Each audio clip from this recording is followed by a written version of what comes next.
What's up everyone? Hope you're all having a great day so far. In this video, I wanted to talk about what the future will hold for Doom Eternal. The game is far from being completely finished in terms of updates, DLCs, and events. The game itself has built up so much hype throughout the past few years and did very well during the weekend of its release. I am still enjoying the game so much and have put in more than 60 hours by the time of this video, and will continue to master the techniques to play the game like many pros such as the Spud Hunter and Bite Me. Before I get going with the topic, I like to always show my appreciation for the support on the channel. It really has come a long way since I first started it and will continue to keep it going strong. If you are new here and love Doom and similar content, then you are definitely in the right place. The Doom community is a great place to be and I enjoy being a part of it. Let's rip and tear those demons together. With many modern games that have been released in recent years, they tend to have the trend of leaving the end of a campaign on a cliffhanger as a way to add more to the story. For many, that trend can be a little upsetting, especially if there isn't another sequel from many years down the road. On the other hand, because developers and publishers have started to notice that players want more for their money's worth, they end up providing more support after the release of a title. Bethesda, for instance, has had a rough track record for a good amount of time, but this time around they changed their ways. Because of the community and how well Doom 2016 was received, Doom Eternal was a game changer. No microtransactions of any kind, but yet still providing support from both id Software and Bethesda to bring us more content for the years to come. As far as more content, we know that there will be at least 2 DLCs which will expand on the single player campaign. Doom Eternal did kind of leave us at a cliffhanger, but in a good way. Throughout the campaign, we knew that we would eventually fight the Conmaker and defeat the Icon of Sin. After defeating them both, many would think that the Doomslayer would not have much left to do, as Urdak was left in chaos and the invasion on Earth was over. However, with the DLCs, we know that at least one of them will dive more into Hell's invasion on Earth. These DLCs will involve the Slayer, so we can expect to see the Slayer ripping and tearing more demons. On top of that, we will be able to learn more on other plot points and find out what happened between the two games. For a while, the rumor that was going around was that we were going to play as some random human soldiers during the invasion. I'm glad that is not a reality anymore because I feel that our main focus is on Doomguy and how he is even capable of doing the impossible. Other games like Halo can make it work where you can play as an ODST instead of the Master Chief, but with Doom, it just makes more sense to have only one protagonist to play as. Anyway, with the DLC, I really hope that it will cover the missing parts of what happened between the two games and explain a bit more on who is this Dr. Elena Richardson. Throughout the level of the Art Complex, we find codex entries from this doctor, and she explains her discoveries of the Doomslayer. However, one major thing that I have noticed is that the year on the entries is in 2163. The invasion on Earth takes place around the year of 2150, so what could that mean? Doom Eternal starts around 2151, and by the time the Slayer goes to the Art Complex, the year could be 2163. Up until that point, he has already visited Hell at least once and been to RipNtear, so it could be possible that by being in the dimension of Hell and the planet of RipNtear, the time he spent in those locations were years on Earth. This situation could be something like the movie Interstellar, where there was that one planet that had a huge time difference compared to Earth.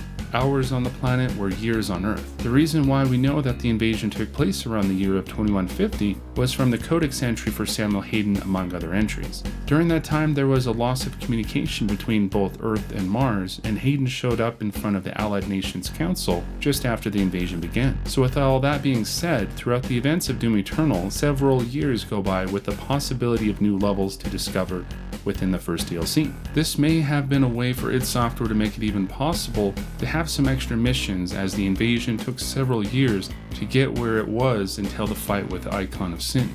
Let me know what you guys think about that. For the second DLC, it's kind of a mystery as well as the first one. It could potentially cover an area in the invasion or something else. After the defeat of the Icon of Sin, the invasion on Earth was over. Because of this, Hell now has no way of collecting more souls for their essence, and Urdak is no longer working with them as the Conmaker was killed by the Slayer. Within the Codex, the Conmaker and the Dark Lord made a deal together which would benefit them both. With the Makers allowing worlds to be consumed by Hell, the Dark Realm could consume souls for their essence, and in return convert the essence with Wraith energy into Argent energy, which would be sent up to Urdak. However, because things have now been overturned by the Doomslayer, the Dark Lord would end up doing something to keep the flow of souls continuing, as well to find a way to keep the invasion alive on Earth. At this point, we also have not seen anything with the Archdemons, who are mentioned in the Codex and Art Book as rulers within the circles of hell. In my opinion, the second DLC could potentially cover something with either the Archdemons or the Dark Lord himself. It may just be something with the Archdemons, as the Dark Lord would rather have his minions deal with the Slayer than to have himself encounter him. Unless of course the Dark Lord was fed up with how the Doomslayer has foiled all of his plans to conquer other worlds and would face him head on. If that were to happen, then having a boss fight with the Dark Lord would have to be something way more intense than all of the other bosses combined. This is the ruler of hell and the one responsible for so much death and destruction on the human race, among others. If id Software were to reveal the Dark Lord, what would he look like, and how would the encounter with him turn out? Definitely something to consider. Other than that, I would totally be down to fight the Dark Lord or even the Archdemons. I think by taking out the Archdemons one by one would show how the Doomslayer is able to bring down the Dark Realm for good. He practically brought down heaven single-handedly, so it's entirely possible with hell. However, if we are to kill the Dark Lord within the DLC, what would the next Doom game have as far as an antagonist? So because of that, I don't think the Dark Lord will be taken out within the DLCs. id Software may want to keep him for the next game, or they could create a whole new enemy that has nothing to do with heaven and hell. But that would just make it a bit weird, as hell has been involved in every Doom game. I may be overthinking this, but let me know what you think could happen in the DLC down in the comment section. Now that we may have an idea on what could happen in the future DLCs, there are still many other features available within the game that will be supported down the road. Battle mode, for instance, has really shown that id Software went above and beyond to give us a different experience when it comes to multiplayer. This is a mode that requires not only skill, but teamwork when you play as the demons. For those who may not have touched battle mode yet or haven't even heard of it yet, it is a 1 versus 2 match where human players take control of the Doomslayer and 2 others playing as demons. I have played this mode for a good amount of time and find it enjoyable, but yet it feels like there is something missing. Yes, it is different in a good way, but I wish the matches could last a bit longer and have some more depth to them. Now of course matches can last as long as it takes to defeat one another, but if you end up in a match with someone who is amazing at the Doomslayer, or vice versa with the demons, the matches will be done in a matter of minutes. Yet if you encounter players with somewhat comparable skills to your own, then the game could last a good while. All in all, to me it feels a little unbalanced and could have some kind of better matchmaking. Hugo Martin recently made a comment on the Doom Facebook group where he was not only saying that battle mode will be supported for a long time, but will also implement a type of matchmaking. They will have a ranked competitive mode along with new balance updates. It's really great that the developers are active in the community and are gamers just like you and me.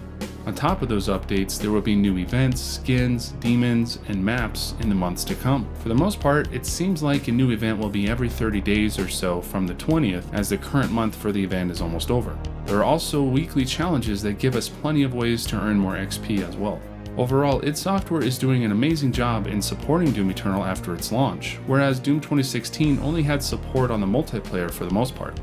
What do you all think about battle mode? It's something different, but can provide a unique experience in Doom Eternal and give it some extra replay value. Something that will be added to Doom Eternal soon will also be the mode of invasion. This was first revealed back when they showed off the demo at QuakeCon in 2018. However, with the delay that happened, the game did not ship out with invasion to be playable. This mode will also allow players to invade other players' campaigns and create another unique experience. After playing the campaign quite a few times, there can be several places that would make sense to have someone invade your playthrough. Often throughout the campaign, there are times where there are not too many demons roaming around, and those could be potential places to invade. However, this could also work during an arena or demonic encounter, as the human player invading would attack the Slayer with the help of the other demons. This would end up being like battle mode, but slightly different, as the players invading may not be able to summon more demons, block loot, and heal other demon players, among other things. On top of that, whoever is playing as the Doomslayer may have extra lives, so defeating the Slayer may be even more challenging, unless that mode will exclude the extra lives. There's also the feature to include empowered demons in your campaign, which was absent at launch. An empowered demon is a demon who killed another human player in a different playthrough and shows up in yours, allowing you to avenge their death. More or less, this would be like invasion, but with an AI instead of an actual human player invading. I could see how challenging this would be to have empowered demons active while playing the invasion mode. If they can work side by side, then they could potentially fight both invading demon players along with the empowered demons. Add those into the arenas with the buff totems, and now you will be challenged beyond anything else. I really can't wait for those updates to happen so I can dive into the campaign to really challenge myself. The game is just getting better and better. One other thing to mention in the future of Doom Eternal would be the release of the game on the Nintendo Switch. As of now, there is no release date, but should be sometime within the next few months. The game should actually be optimized pretty well, as the game on the other consoles and PC work really good. Doom 2016 played well on the Switch, and with the use of the id Tech 6 engine, the developers were able to push this Switch to its limits while not sacrificing much on performance. Of course, Doom Eternal on the Switch won't be anywhere close to 60 frames per second, but should most likely be very comparable to Doom 2016 now that it's on a new engine. Now, I don't want to get too technical with this, as I may be completely wrong and the game runs horribly, but with id Software's track record and with the ones that are going to be working on it, I believe it will be worth the wait for Switch players. So many new updates are soon to be available which will prolong the life for Doom Eternal, and it's something that I have wanted to see in such a big title like this. We're so lucky to have such a dedicated fanbase and team over at id Software that Doom will live on for many years to come. What do y'all think about the future of Doom Eternal? I have a positive outlook on its future and will continue to support it here on the channel. I hope you all enjoyed the video, and if so, be sure to like, subscribe, and share the video so we can get it out there more. Also be sure to set up notifications so you know when I upload a new video. I will continue to upload videos on Doom Eternal for the months to come, and this is the place to be if you love Doom like I do. Check out my social media accounts at RipNtear Gaming to see other things over there as well. Like I've mentioned before, I really appreciate the support on the channel, and you guys are all awesome. Until next time, fellow Slayers, don't forget to rip and tear. Peace.